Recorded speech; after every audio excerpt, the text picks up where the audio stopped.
Sejam muito bem-vindos a mais um podcast da Center Físio em parceria com o Hospital Belvedere. Pessoal, a articulação que mais tem lesão a nível de esporte, a nível de idade, é o joelho. E para falar sobre o joelho, ninguém melhor do que ele, doutor André. Seja muito bem-vindo. Obrigado, Márcia, pelo convite. É um prazer estar com você aqui nesse podcast. Prazer é todo nosso. Doutor, fala pra gente um pouquinho sobre você, sobre a sua história, como que você chegou na ortopedia e essa especialidade, né? Principalmente o joelho aí, que tem tantas lesões. Ortopedia, a minha história com ortopedia começou, eu formei há 30 anos atrás, né? Formei na Faculdade de Ciências Médicas. E quando a gente é estudante, você não sabe qual área vai seguir ainda. Mas eu sempre gostei muito de esporte, principalmente na época era o futebol. Fui muito direcionado, gostava da área cirúrgica, cirurgia, esporte, a única especialidade que poderia seguir então era ortopedia. Durante a faculdade, eu frequentava um pouco a casa do Dr. Neilo Lasmar, que eu fui da turma do Rodrigo Lasmar, e eu via muito ele como um grande ídolo. E aí eu falei, fui para ortopedia muito por causa da associação da uma área cirúrgica com o futebol, principalmente, e muito influência do Dr. Neilo Lasmar na época. Uma influência de grande peso, né? Sim, sem dúvida. Sim, um grande ícone na ortopedia mineira, brasileira e internacional. E vem crescendo cada vez mais, né? Eu tô falando do pai. O pai ainda já está com 80 e poucos anos, já está em processo. Mas o Rodrigo filho, está, né, na seleção. O Rodrigo é um grande profissional e crescendo muito, seguindo os passos do pai dele. Ai, né? Que bom. Doutor, as lesões de joelho, elas estão cada vez mais evidentes em idosos, na área do esporte. Porém, muitas pessoas sentem alguma dor e não procuram ajuda, né? Sim. Quais são essas principais lesões no joelho, assim? Quais são as principais lesões que acometem as pessoas, principalmente no esporte e idosos?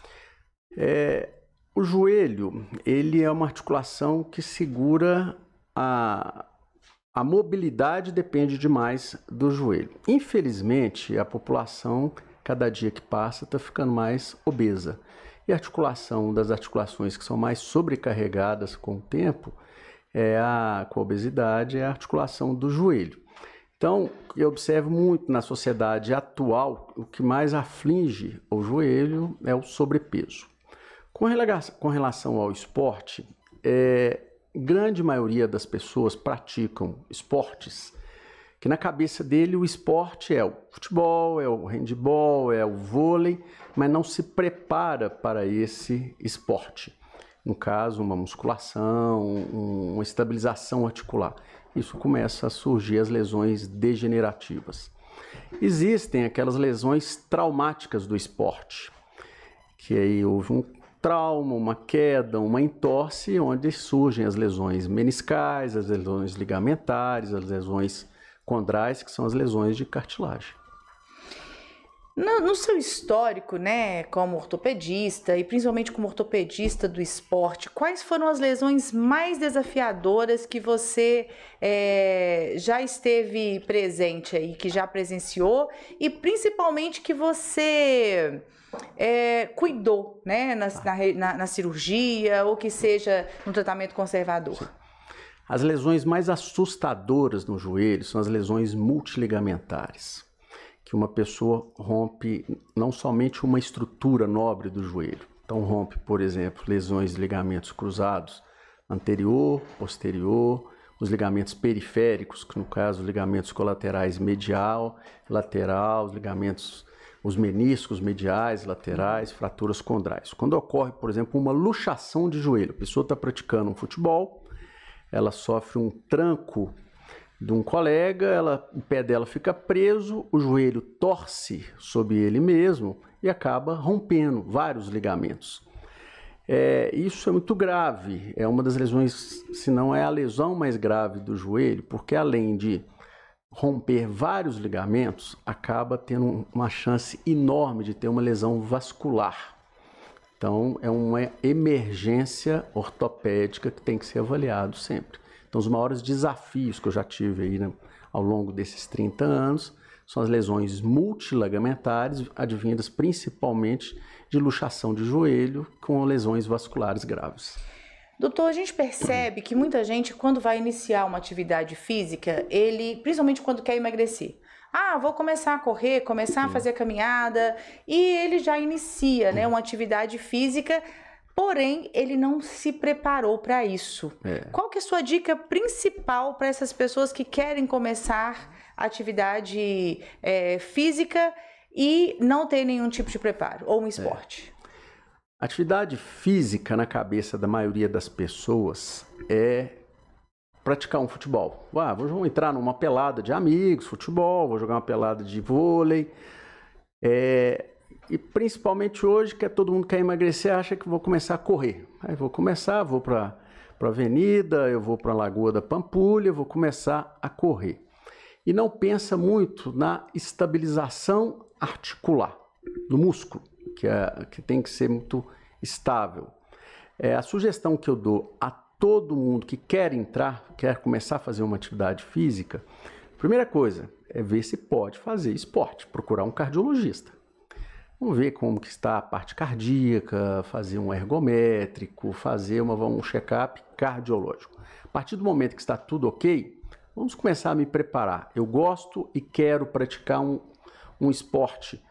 Vamos avaliar qual esporte e vamos nos preparar. Eu sou a favor sempre de começar com a boa e velha musculação. Vamos para a musculação, vamos nos preparar o músculo, a partir daí vamos começar. Alguns esportes são mais o risco menor. Por exemplo, uma caminhada leve, isso aí não vai causar um dano maior. A piscina, uma natação, uma hidroginástica, isso são atividades, mas atividades de maior impacto, corrida, crossfit, atividades de muito impacto, têm que ser preparados antes com a boa e velha musculação e bem orientados pelos profissionais de educação física, fisioterapeutas também, como vocês, né? Perfeito. Gostaria de cumprimentar a Hélia, a Lilian Araújo, Dr. Luiz Bicalho nos cumprimenta, né? A Márcia e o André, grande ortopedista e amigo, Edson Silva, todo ex-jogador de futebol que viveu da profissão por uns 10 anos, sofre com lesões decorrentes do esporte na velhice ou não?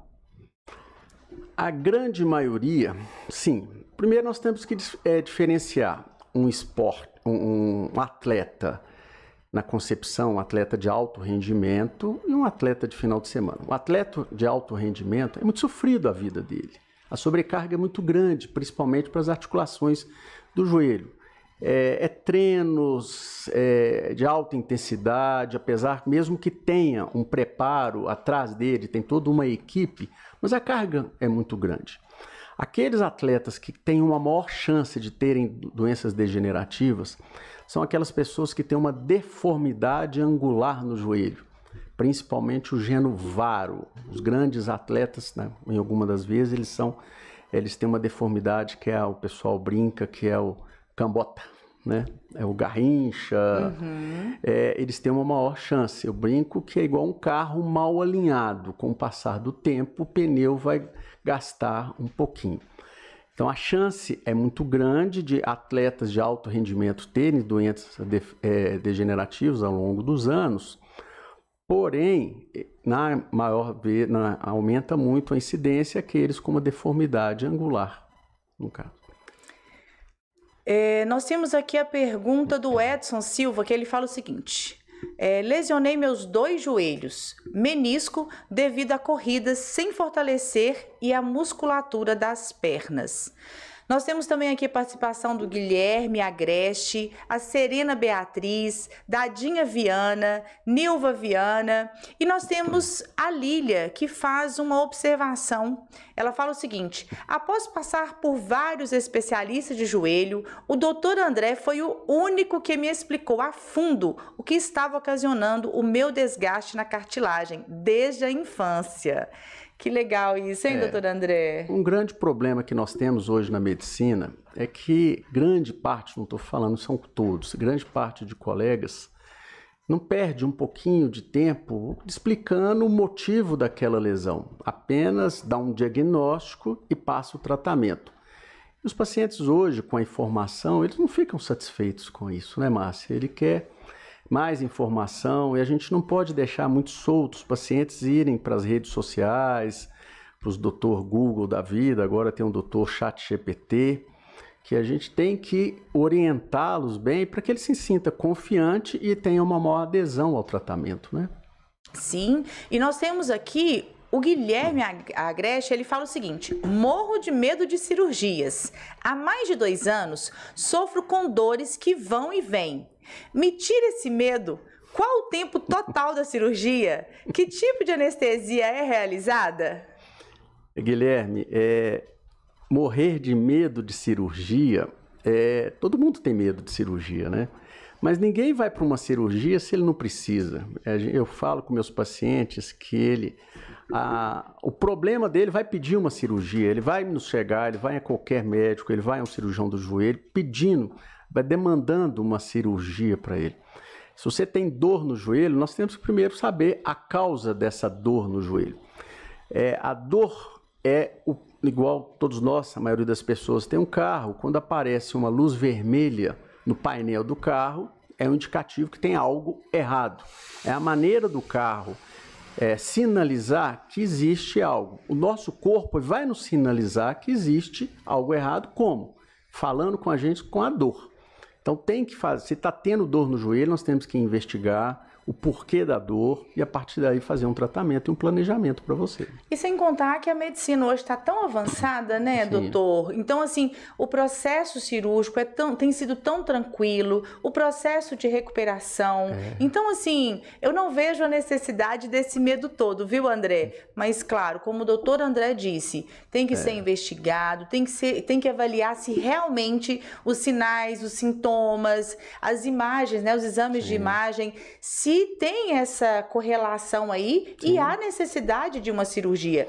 E muita coisa tem que ser avaliada, né, doutor? A idade, o grau de lesão e, principalmente, ter um bom profissional. Sim. Na grande maioria das vezes, a dor do joelho não são causas cirúrgicas, são desequilíbrios musculares que tem que ser acompanhado, identificado e tratado, né? Sim. Doutor, nós temos uma pergunta aqui do Adriano Souza, que ele fala o seguinte: fui diagnosticado com síndrome fêmuro-patelar, mas o médico só me passou anti-inflamatório. Tem algo a mais que eu possa fazer? A síndrome fêmuro-patelar, a dor anterior do joelho, condropatia patelar, síndrome rotuliana dolorosa, elas são condições do joelho que na grande maioria das vezes são causadas de desequilíbrios musculares. Encurtamentos musculares da cadeia posterior, dos isquiotibiais, são uma das causas de dor. Fraquezas do quadríceps, que é o músculo da coxa, o músculo da frente da coxa, é uma das grandes causas de dor anterior do joelho. Desequilíbrio do core. O core é a região do centro, a região que em torno do quadril, que tem vários músculos ali, que vai desde os músculos dos glúteos, os músculos abdominais, que são músculos maiores, mas tem músculos menores, que um desequilíbrio do core aumenta a pressão fêmuro-patelar e começa a ter dor. Desequilíbrios na pisada. A gente estava falando há pouco tempo de uma deformidade em varo, que é o joelho cambota. Aquelas pessoas que o pessoal brinca que é o alicate, né, que é o joelho valgo. Muda também a patela de posição e acaba levando a dor também. Então a síndrome fêmuro-patelar, a dor anterior do joelho, como a palavra falou, síndrome em medicina, em ortopedia, são várias causas que têm que ser investigadas e tratadas. Nós temos aqui mais algumas perguntas, né, que eu acabei não fazendo por já ter passado. E nós temos aqui a Alicia e o Heitor, que fala o seguinte: boa noite, doutor. Quais são os sintomas de desgaste de joelho? Pode fazer atividade física quando se tem algum desgaste? Essa palavra desgaste, sempre quando chega ao meu consultório, doutor, eu tenho desgaste, ou então alguns médicos rotulam aquele paciente, eu tenho desgaste no joelho. Primeiro nós temos que identificar o que é esse desgaste, qual lesão. Que essa, na grande maioria, é doença fêmuro-patelar, até que nós conversamos há pouco tempo aqui sobre a condropatia patelar. Mas um desgaste de uma pessoa mais jovem, nós temos que identificar qual ponto que a cartilagem está danificada. E a partir daí tem N possibilidades de tratamento. À medida que a paciente vai envelhecendo, já muda um pouquinho a conduta e o acompanhamento. Pacientes mais idosos, quando se fala em desgaste, nós estamos falando da artrose, da osteoartrose de joelho, osteoartrite de joelho, que já é uma doença extremamente incapacitante, dolorosa, que leva pacientes idosos, são quadros até de depressão, nesse sentido, né? Nós temos aqui a Eli Silva. Ela pergunta o seguinte: qual o tempo de recuperação de uma cirurgia de prótese de joelho? A prótese de joelho é uma cirurgia que hoje tem mudado um pouquinho os protocolos de reabilitação e até o tratamento. Hoje a gente tem feito as cirurgias de artroplastia total de joelho usando o robô, que é as cirurgias navegadas, as cirurgias com a robótica. Com essas cirurgias, a gente consegue melhor posicionamento dos componentes e com isso a gente tem observado as reabilitações são um pouco mais rápidas. Eu sempre falo com meus pacientes, quando eu vou levar eles para uma prótese, que cirurgia é energia. Quando o paciente tem uma energia, quando ele está convencido que ele quer operar, isso acaba levando o paciente na recuperação, ele vai mais rápido. Pacientes um pouco deprimidos, que têm uma energia ruim para aquele procedimento, ele acaba atrasando a recuperação, ele sente mais dor. Hoje, os meus pacientes, por exemplo, eu fiz hoje pela manhã uma artroplastia total de joelho. Agora à tarde já me mandaram um vídeo do paciente andando. Ele precisa de andar, ele precisa de o cérebro entender que o membro está ali, que precisa de mandar estímulo para ele. E as recuperações, estímulos, nos meus pacientes eu opero, no outro dia já vai um fisioterapeuta da minha equipe domiciliar e já estimular esse paciente a andar, a estimular a movimentar. Nós vamos estimular a musculatura dele, mandando estímulos para que o cérebro entenda que aquele membro precisa de movimento, que aquele membro está vivo. E com isso, estimulando o movimento, a gente tem hoje pacientes com 20 dias operados que estão extremamente satisfeitos e reabilitados. Mas eu já tive pacientes que 90 dias que não estavam totalmente reabilitados. Com o passar do tempo, a gente tem observado que os pacientes estão reabilitando muito mais rápido, né? E é impressionante, né? Como que esse processo, como que uma cirurgia bem feita, menos invasiva, uma boa reabilitação volta a uma funcionalidade rapidamente, né? É um pacote, né? É um pacote, é uma equipe ali trabalhando o tempo todo. E antes, doutor, era impressionante, né? Não, você fica deitado, ficava aí 30 dias, até 60 dias. Tanto que na fisioterapia eu percebo que diminuiu muito o número de mobilizações articulares. Sim. Exatamente por causa desse início mais rápido aí de reabilitação. Isso é fundamental, isso é fantástico. Com certeza. E além de tudo, eu tenho observado também que os pacientes, quando eles são bem orientados no pré-operatório, e muitas vezes até fazer a fisioterapia pré-operatória, né? Até uma fisioterapia educando ele como que vai ser no pós-operatório imediato, para que ele entenda aquilo. Eu falo com meus pacientes que movimento no pós-operatório é o melhor analgésico que existe, porque quando ele está movimentando, você está melhorando a drenagem daquele paciente, você está liberando substâncias que geram dor naquele paciente. Então eu sempre estimulo o movimento o mais precoce possível e tem que ter uma equipe muito bem orientada. Eu observo, às vezes, com equipes de fisioterapeutas que têm medo, às vezes, de pós-operatório, que tem medo, a gente orienta, pode movimentar, eles ficam, alguns pacientes que eu opero, principalmente de interior, que vêm para cá, tem muito problema. Eles voltam com 20 dias para eu avaliar, com amplitude de movimento muito limitada, que a gente precisa de colocar alguém de fisioterapeuta da nossa equipe para ligar para o fisioterapeuta. Você pode movimentar, deve movimentar, senão a perna dele vai ficar dura. Exatamente. E depois que perdeu aquela mobilidade, fica bem mais complicado a reabilitação, a funcionalidade, né? A prótese de joelho, eu falo que a cirurgia é 50% e a reabilitação é 50%.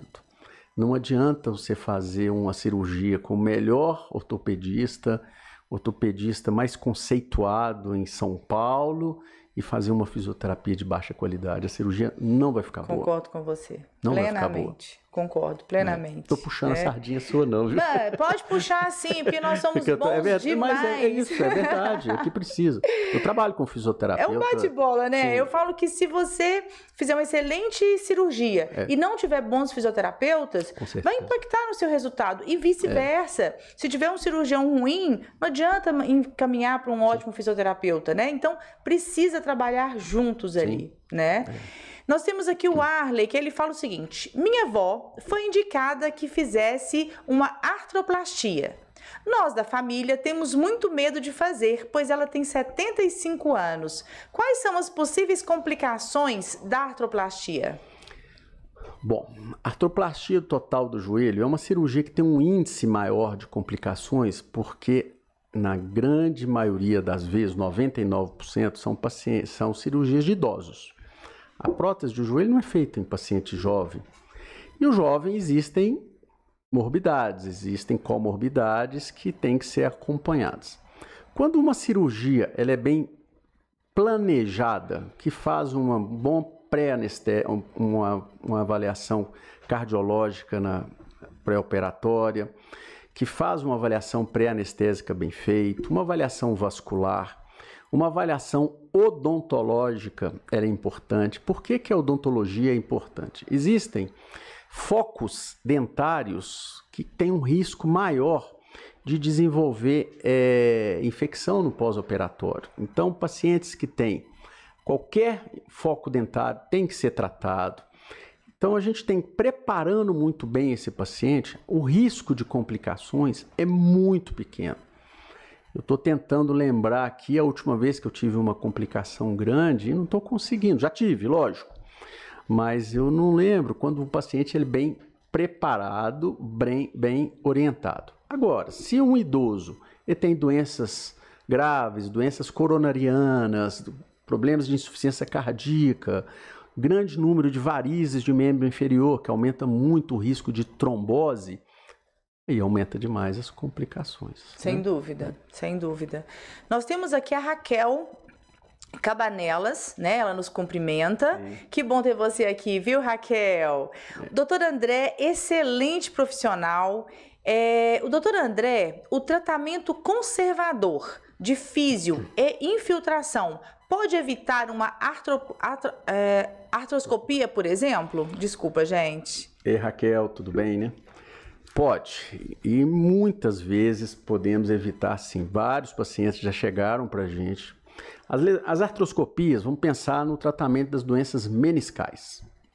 Existem os problemas meniscais de trauma. Um trauma esportivo, sofreu uma entorse, o menisco lesionou, o menisco rasgou. Isso é indicação cirúrgica. Ela tem que fazer uma artroscopia. 90%, nós temos que tentar a qualquer custo uma sutura daquele menisco. Agora, existem as lesões meniscais degenerativas, que é aquele processo que o paciente vai, com o passar dos anos, o menisco vai envelhecendo, como tudo nosso envelhece, e o menisco, as indicações cirúrgicas de artroscopia dão mau resultado nesses casos. Aí as infiltrações entram muito bem. Corticoide, talvez ainda existe campo para um corticoide, não podemos fazer o uso indiscriminado de corticoide. A triacinolona é uma substância muito boa. A gente tem usado agora o ácido hialurônico também, que tem crescido as indicações para lesões meniscais degenerativas com bons resultados. Está começando agora os ortobiológicos, plasma está vindo, aspirado de medula. Então tem muita coisa vindo justamente para evitar as artroscopias, as indicações cirúrgicas. Guilherme Agreste, ele fala o seguinte: quais as diferenças entre artroplastia do joelho navegada e o método convencional? Bom, quando você fala joelho, as cirurgias navegadas, elas são as cirurgias guiadas pelo robô. Existem vários tipos de robô hoje no mercado. O que acontece, quando você faz uma cirurgia guiada por um robô, você consegue, através da inteligência artificial, colocar os componentes da prótese numa posição mais próxima da anatomia do paciente. Com isso, a gente observa que os resultados são melhores. Eu citei e falei que a gente observa. Os trabalhos científicos ainda, o robô, ele surgiu, vamos pensar aqui no Brasil, há 3 anos mais ou menos, a nível dos Estados Unidos, 5 anos. Ainda então o follow-up, o tempo é pequeno para a gente comparar as cirurgias de robô com as não navegadas, ou as que são as convencionais. Uma coisa é claro, entre uma cirurgia navegada e um cirurgião extremamente experiente, os resultados são parecidos. Entre um cirurgião ainda em formação e a navegada, aí a navegada vai ser bem melhor. Né? Muito legal. Eli Silva, ela fala o seguinte: doutor, me tira uma dúvida. Quanto tempo dura uma prótese de joelho? Como eu sei que eu devo fazer ou não a troca da prótese? As próteses de joelho, quando não existe aquela do tempo, o que a gente observa que as próteses nacionais, elas têm uma durabilidade menor. As próteses nacionais são feitas no serviço público, com o tempo, são próteses um pouco mais simples. As próteses importadas, elas duram um tempo todo, mas essa durabilidade, desde que ela seja bem implantada, atrás dessa prótese precisa de ter um cirurgião experiente.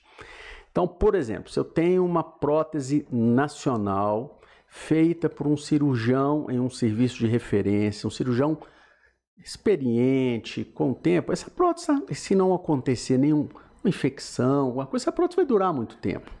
No outro lado, você tem uma prótese importada, uma prótese muito bonita, mas se foi feita de uma forma não bem correta, se ela não foi bem colocada os componentes na sua posição mais anatômica, a tendência que essa prótese ela sofra um desgaste maior e ela entra num processo de soltura.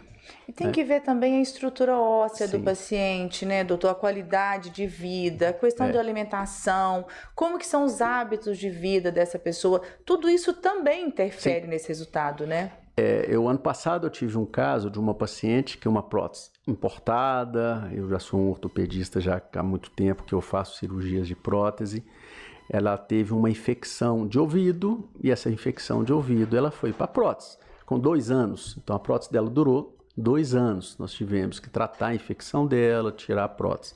Eu já tive prótese com durabilidade de 20 anos, mas já tive prótese também que durou 9, 10 anos. Depende muito como que vai ser o uso também dessa prótese, né? Sim.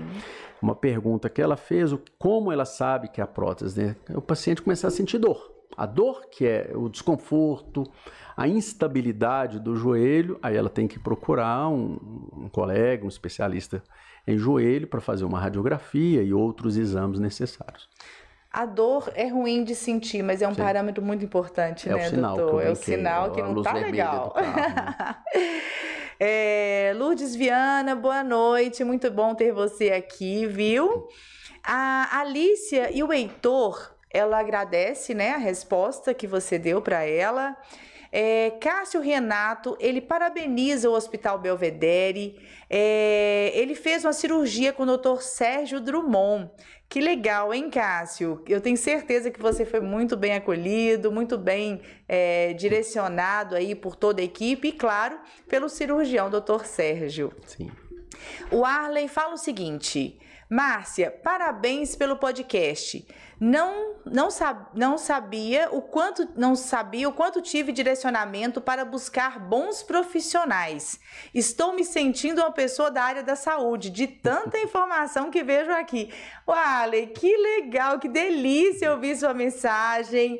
É muito importante para a gente tê-lo aqui. E fique à vontade, envie suas perguntas. E vocês fazem parte desse podcast. É vocês que enriquecem esse podcast juntamente comigo, claro, e o Dr. André. Pode enviar aí, que é um prazer estar respondendo vocês. O Cássio Renato fala o seguinte: fiz uma cirurgia em 17 de março para tirar uma placa. Peraí que sumiu aqui, gente.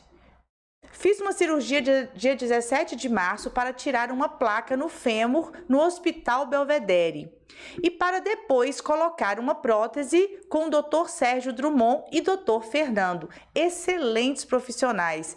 Parabéns. Muito legal. Que bom, Cássio. Eu tenho certeza que você foi muito bem cuidado por essa equipe toda aí, né? Doutor, a gente observa que há muitas dúvidas aí nessa questão da cirurgia, há um certo medo, né? Peraí, eu realmente tenho que fazer a cirurgia? Há uns tempos atrás, a gente tinha muita cirurgia de menisco, principalmente para os amadores, né, aí de finais de semana, os jogadores de futebol. E isso era muito alto, né? O índice de pessoas que faziam cirurgia de menisco. Sim. Hoje a gente percebe que diminuiu muito, né? O menisco, na minha opinião hoje, é o órgão mais nobre da articulação do joelho. E antigamente não se pensava assim. Há 30 anos atrás, a cirurgia do menisco era feita de via aberta. Eu cheguei a pegar um finalzinho, bem final dessa época, que você fazia um corte, uma incisão na parte medial ali do joelho, retirava o menisco todo, colocava no vidrinho e entregava para a pessoa, né? E depois nós observamos que começaram a surgir as doenças degenerativas, as artroses do joelho. E com o passar dos anos, o que foi muito mais estudado dentro do joelho, ainda tem muita coisa estudada, ligamento, cartilagem, o menisco foi se estudando. E fomos descobrindo e acabamos desenvolvendo técnicas para manutenção do arcabouço meniscal, da estrutura meniscal, com kits de estrutura, com técnicas que nós fomos aprendendo com o passar do tempo. Então hoje, quando se vai para uma cirurgia de menisco, na cabeça do cirurgião, a primeira coisa sempre é o que eu tenho que fazer para preservar o menisco. Vamos salvar o menisco. Em alguns casos não tem jeito. A destruição é tão grande que a gente precisa de ressecar parte do menisco. Mas quando a gente faz uma cirurgia desse jeito, primeiro você já informa o paciente que ele perdeu parte do menisco, que isso ao longo do tempo pode prejudicar a história articular dele, porque o menisco é um grande protetor da cartilagem, que é um órgão muito nobre também. Se você perde parte da proteção, essa cartilagem ela começa a trabalhar sobre tensão em alguns pontos e vai sendo degenerada. Então, cada dia que passa, a manutenção do menisco ela é muito importante. Já existem transplantes de menisco, né? Nós aqui em Belo Horizonte não é a realidade. A nível de pesquisa, em São Paulo, principalmente no Hospital das Clínicas de São Paulo, é feito transplante de menisco. Nos Estados Unidos é feito numa maior quantidade, já bem na realidade do dia a dia. de transplante de menisco, daí a importância do menisco na articulação do joelho. Que bom saber que já está quase chegando aqui, né? Acredito que um dia vai ser desenvolvido, eu não sei se eu vou pegar isso ainda, mas... eu tenho certeza que sim. que vai desenvolver uma órtese meniscal, que aí a gente não vai fazer uma prótese meniscal, que você só vai colocar, implantar. Tem alguns estudos, já tentaram desenvolver, mas não teve bom resultado. Vamos aguardar. Está muito dinâmico, né? E no próximo podcast você vai vir aqui falar que já está fazendo prótese de menisco. Combinado? Combinado. Nós temos aqui o seguinte, o Luiz Galo, ele parabeniza o André, grande profissional, grande pessoa, muito orgulho. Obrigado. Luiz é o seu irmão, né? Não sei, acho que não. Não. O Edson Silva fala o seguinte, excelente ensinamento sobre a preservação do menisco. Pessoal, aproveitem para se inscrever no nosso canal, para compartilhar essas informações riquíssimas aqui do Dr. André. Não deixe passar, eu tenho certeza que você conhece alguém que sente dores no joelho, que já realizou uma cirurgia ou está prestes a realizar uma cirurgia. Então aproveite, dá tempo ainda, encaminhe esse podcast que está maravilhoso e já prepara aquela pergunta para encaminhar para a gente, né, doutor? Isso aí. Nós temos aqui o Bruno Balabran, que bom ter você aqui, doutor Bruno. Boa noite, doutor André, grande referência em cirurgia de joelho. O doutor Bruno também é uma referência na ortopedia, né, doutor trabalha André? Com a gente na ortoclínica. Ai, que legal, que bacana. A equipe da ortoclínica é fantástica, Obrigado. Né? Luiz Silva, esse sim, né? Esse Luiz, sim. descobri agora que ele é seu irmão, viu? Fiquei encantada. Grande podcast, parabéns, Márcia. O próximo vai ser você, viu, Luiz? Quero você aqui, tá? Gente, não tá conhecendo o próprio irmão, tá? Sim, ele me falou de você, falou muito bem.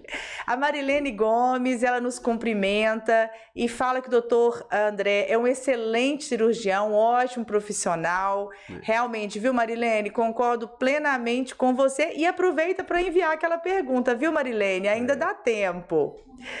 Doutor, me conta, aconteceu algum caso que você fala, poxa, esse eu vou levar para minha história como um todo, assim, dentro da ortopedia, que você ficou de calças curtas, assim? Aconteceu algum episódio e depois você conseguiu consertar?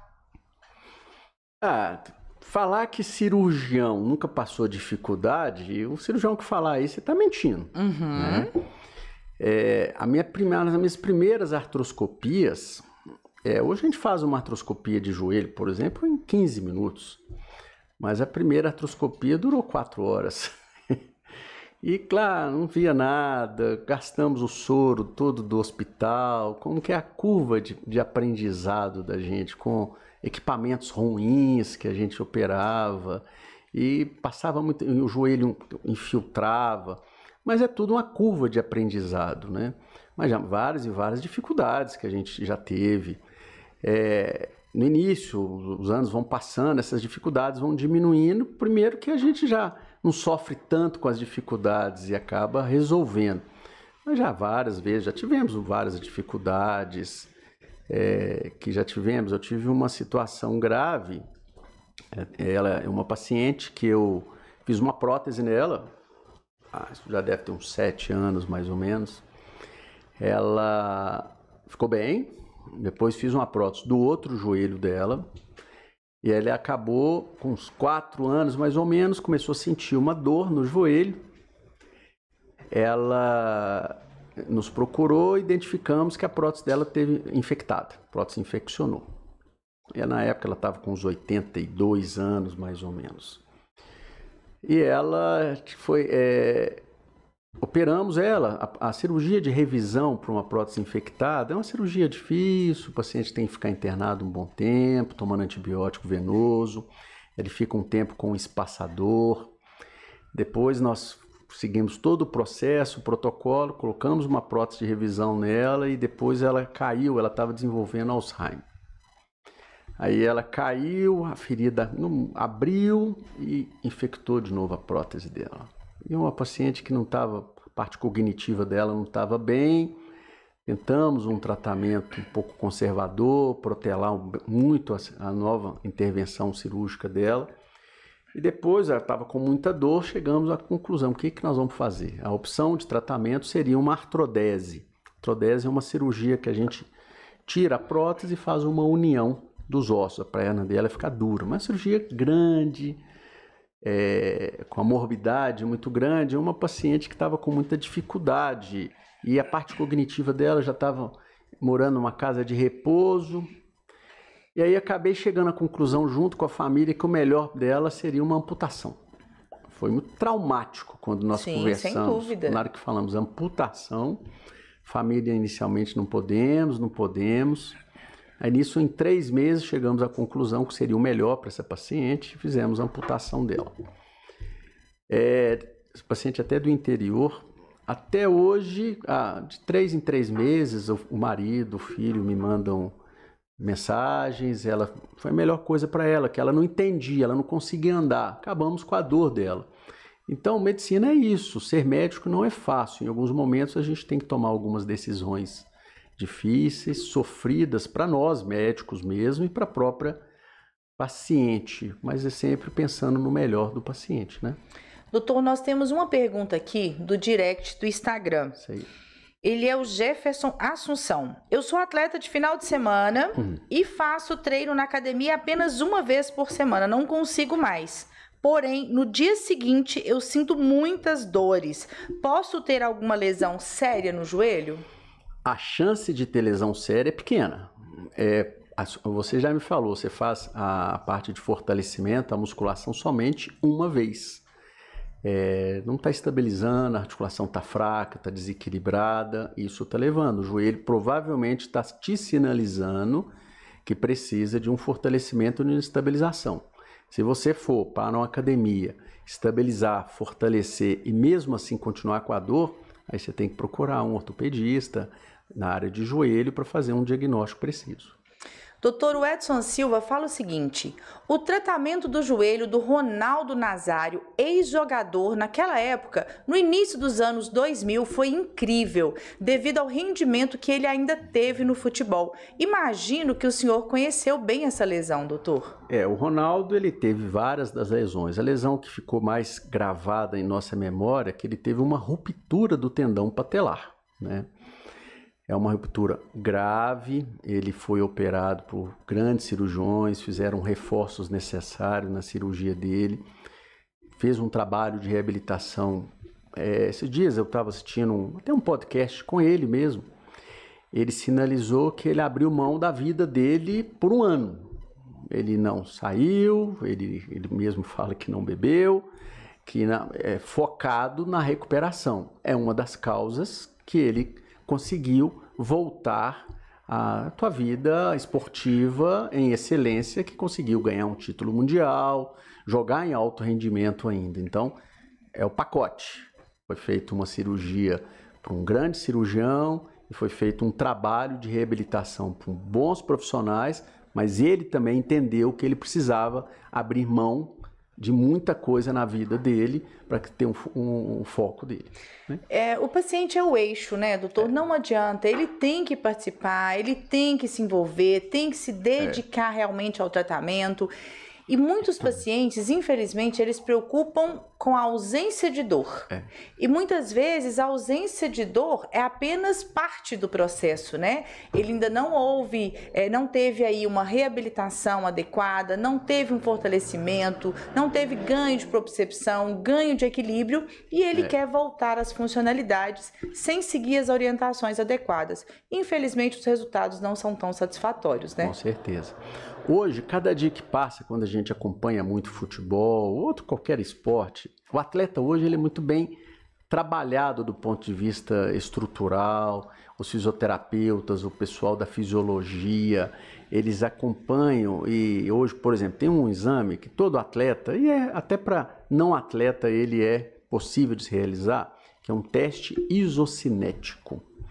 O teste isocinético, ele vai entender como que existe, como que está a articulação, o desequilíbrio, a capacidade de força de extensão, a força de flexão, que onde que tem que trabalhar o fisioterapeuta, o educador físico nesse sentido. Como é um exame caro na nossa realidade ainda, não é na rotina, mas o ideal é que todo paciente não atleta, na parte final de uma recuperação pós-operatória, por exemplo, um LCA, um ligamento cruzado anterior, que ele fizesse um teste isocinético para que ele voltasse à sua vida normal.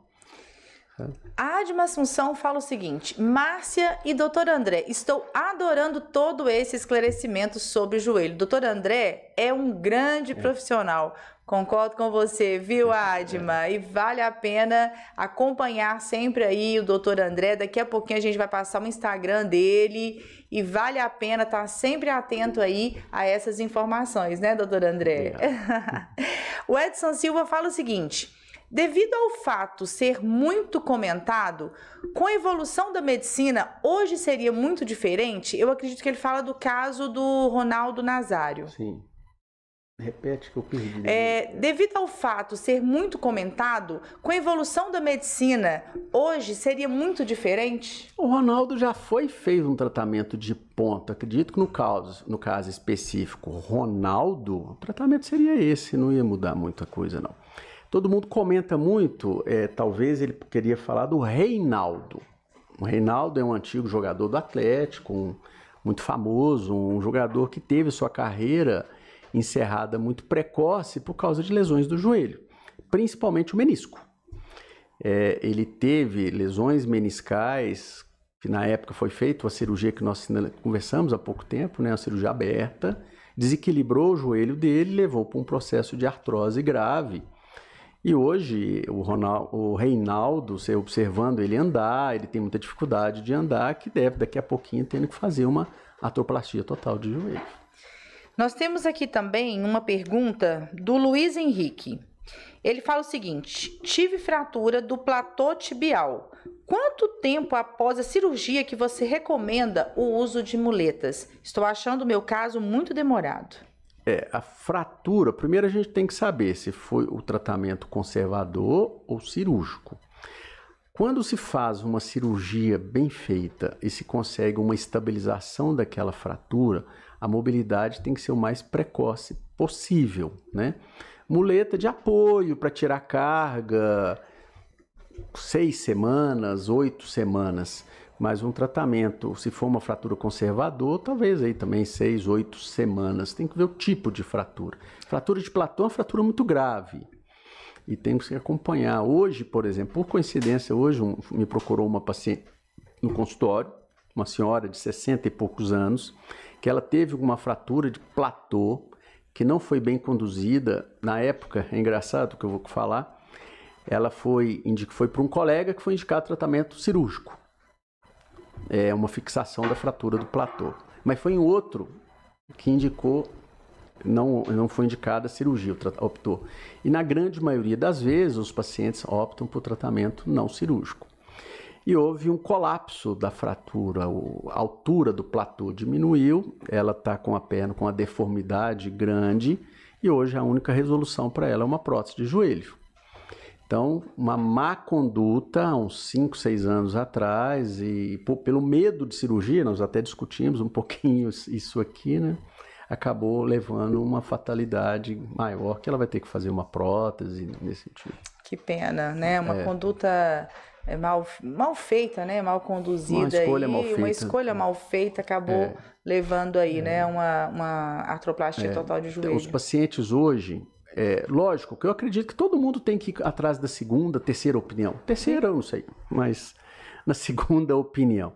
E sempre vão atrás daquela opinião não cirúrgica. Então tem que tomar muito cuidado, principalmente atrás daquela pessoa que emitiu a opinião ali, se que ela tá, às vezes elas vão em ortopedistas que não são cirurgiões, que optam pelo tratamento conservador, mas vai ter um resultado lá na frente. Por exemplo, ligamento cruzado anterior. É muito comum a gente chegar em pacientes que, vindo de outros colegas, falaram: não vamos operar, só vamos fazer reforços. Já recebi pacientes também vindo que escutaram fisioterapeutas que falaram, não, cruzado anterior não precisa de operar, nós só vamos fazendo reforço aqui, você não vai precisar de operar. Isso é bastante complexo, principalmente quando se trata de um ligamento, né, tão complexo que faz parte de toda essa estrutura do joelho, que traz uma grande estabilidade, né, ao joelho, assim. E quando há uma lesão, principalmente a lesão total, raras são as vezes que não há indicação cirúrgica, né, doutor? As indicações que não são cirúrgicas do cruzado anterior depende muito do hábito do paciente. Pacientes jovens, na minha opinião, 100% é cirúrgico. Pacientes de meia idade, que o joelho está estável, que ele não tem estabilidade, não tem falseios, ele pratica, por exemplo, musculação, bicicleta no máximo, podemos acompanhar um tempo. Mas pacientes que praticam esportes rotacionais, aí vamos falar desde futebol, vamos falar de vôlei, beach tênis, tá no corrida. Auge aí, verdade. E a corrida, doutora, é impressionante. A corrida está cada vez mais tendo um público, né, cada vez maior. E muitos, às vezes, vão para a corrida sem preparo. O risco de lesão se torna muito alto, né? Sim, aí que a gente estava conversando, da importância da musculação antes de praticar a corrida. É uma fala minha muito comum aos corredores em consultório. Eu falo assim, corrida é um esporte caro. Que às vezes a pessoa acha, eu vou praticar a corrida, eu vou comprar um tênis e vou sair correndo. Uma corrida, para evitar o risco de lesão, primeira coisa, você tem que ter um tênis de boa qualidade. E os tênis de boa qualidade hoje são caros. Segundo, vamos avaliar a pisada, vamos ver se temos que fazer uma palmilha bem feita. Eu não acredito nos tênis que corrigem a pisada. Aqueles que necessitam... Também não indico de jeito nenhum. Ou supinado, ou pronado, né? Vamos fazer uma avaliação com um fisioterapeuta experiente em pisada e vamos definir a palmilha para ele. Então, vamos lá. Tênis de qualidade, contratar um bom instrutor de educação física para orientar ele. Não é simplesmente ir para a academia sozinho, mas qual músculo você vai trabalhar? O corredor, ele precisa de estabilizar bem o core, o glúteo dele tem que estar bem estabilizado, abdômen fortalecido, treinos de equilíbrio, os treinos proprioceptivos têm que ser feitos. Então, nós já falamos do tênis, nós já falamos do instrutor, nós temos que fazer uma avaliação cardíaca. E o nutricionista, tem que passar para o nutricionista, como que é a questão da proteína, da creatina, do pré-treino, pós-treino. Isso, então, é um esporte caro, não é um esporte barato, né? Sim. Doutor, nós temos aqui uma pergunta do George CSJ. Tenho 27 anos e tenho cisto de Becker e lesão de menisco. O meu joelho está muito inchado e doendo muito, principalmente quando eu caminho ou desço escada. Está muito cedo para fazer a cirurgia? Eu acredito que ele esteja perguntando pela idade dele com 27 anos. Olha, 27 anos e já tem uma lesão meniscal, é até interessante a oportunidade da gente falar um pouquinho sobre cisto de Baker. Cisto de Baker, nós da área de joelho não valorizamos muito, porque quando se fala em cisto para as pessoas, eles ficam todos muito alarmados. Cisto no abdômen, cisto na mama, são de se preocupar. No joelho, o cisto de Baker, ele não é uma causa, não é um problema, ele é um reflexo. Na grande maioria das vezes é uma lesão meniscal que começa a vazar um pouquinho de líquido da articulação do joelho e forma aquele cisto. Então, no caso dele, que tem uma lesão meniscal e esse cisto de Baker, a chance cirúrgica dele é grande. E quando se trata esse menisco, ou através de uma sutura, de uma regularização, se ele tiver um flap meniscal, esse cisto de Baker vai resolver, vai acabar. Nós temos aqui uma outra pergunta do Lucas Oliveira. Doutor André, sou estudante de fisioterapia e no estágio tenho observado muitas lesões de menisco. Ele vai refletir na pergunta anterior. Sempre é indicado cirurgia nesses casos? Depende, o que nós já até conversamos aqui. As lesões meniscais traumáticas, aquela de uma entorse, elas são cirúrgicas, ela tem que haver uma correção. As lesões meniscais degenerativas, a opção inicial é sempre de tratamento conservador, que aí entra as infiltrações e o trabalho de fisioterapia. A outra pergunta é da Vânia Linhares. Doutor, o meu joelho é hiperestendido e isso me incomoda muito. Você sugere cirurgia para correção? Não, ela tem uma hiperfrouxidão ligamentar, com hiperextensão do joelho, isso é dela. Talvez ela deve ter a cor do cabelo, tem uma característica dela. Isso aí, infelizmente, vai continuar desse jeito. Agora, o bom para ela é que à medida que ela envelhecer, essa hiperextensão vai diminuir, né? Porque os ligamentos vão ficando mais rígidos, então isso é dela, vai continuar assim. Então, não indica Não tem indicação cirúrgica nenhuma. Ah, legal. Tá? Doutor, nós estamos quase chegando ao final desse podcast e eu gostaria que você desse uma dica, uma orientação para as pessoas que estão querendo começar a prática esportiva. Tá. A prática esportiva, cada dia que passa, ela é importante no dia a dia nosso. Mas a prática esportiva com responsabilidade. Vamos valorizar muito a musculação, vamos ter bons profissionais nos orientando na musculação para estabilizar a articulação. Vamos conhecer o esporte que a gente gosta de praticar. Um tenista, vamos conhecer, vamos estudar. Hoje, a internet é um mundo de informações, vários podcasts, Google, ChatGPT. Vamos conhecer o gesto esportivo, como que a gente vai executar aquela atividade, como que é a melhor maneira de eu correr, como que é a melhor maneira de eu, no caso do futebol, de eu me posicionar para chutar. Conhecimento é muito importante na prática do esporte. Isso vai nos prevenir lesões. Então é se preparar, estabilizar, fortalecer e conhecer o esporte que a gente pratica, sabe? Com muito mais conhecimento a gente vai saber qual o calçado que é o melhor, qual que é o melhor estabilização, o melhor exercício. Isso é a principal mensagem que eu queria passar para todos. Doutor, estou encantada. Muito obrigada pela sua participação. Obrigada a você também que nos acompanhou aí de casa, que enviou suas perguntas. A sua participação é muito importante.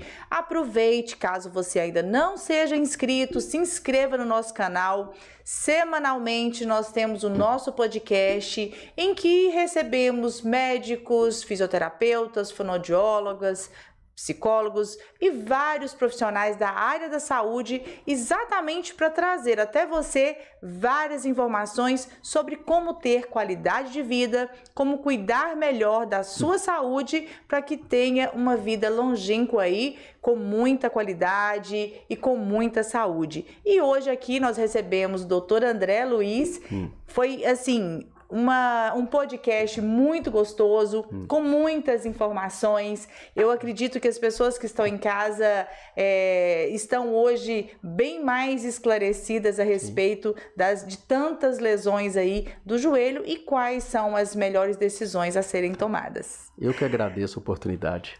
O Edson Silva, ele agradece. Muito bom ter você aqui, viu, Edson? Muito obrigada, Márcia, por esse nobre serviço à saúde de todos. Podcast nota 10. Ai, que bom. É sempre muito bom ter você aqui com a gente. Sim.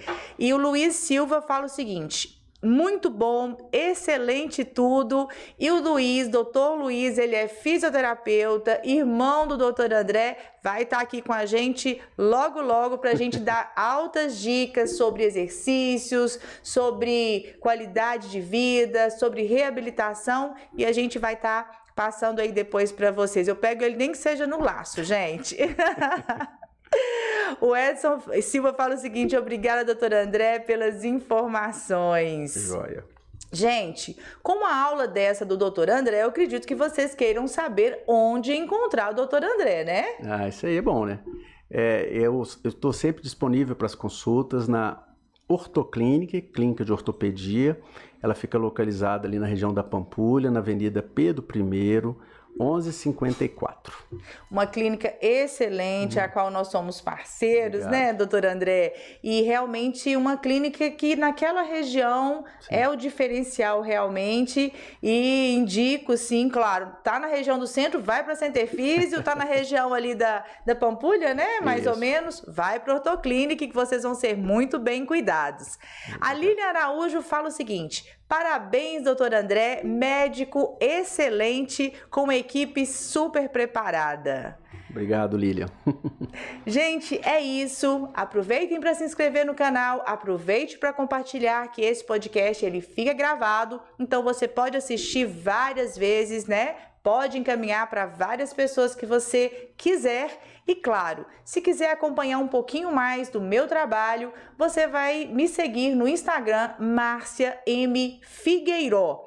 E a Centerfísio, a Centerfísio BH. E qual que é o da Ortoclínica, doutor? O meu Instagram é andreluiz.pereira. andreluiz.pereira. Ortoclinic BH. Falhou aqui o da Ortoclinic. Gente, então tá. Colocou Ortoclinic lá. Ortoclinic você vai encontrar, porque não tem outra, né, isso, doutor? Não tem. E você também, acompanhando o doutor André, vai estar encontrando Ortoclinic, né? Alicia e Heitor fala o seguinte: parabéns ao doutor André e à Márcia pelos esclarecimentos. Que bom que vocês gostaram, é muito bom tê-los aqui conosco, viu? Gente, boa noite a todos vocês, boa noite, doutor André, muito obrigada pela sua disponibilidade, por essa aula, né, que o senhor acabou nos trazendo aí com tanta maestria, e espero recebê-lo em breve novamente. Estamos à disposição. Obrigado pelo convite. Muitíssimo obrigada. Obrigado. Tchau, tchau. Tchau.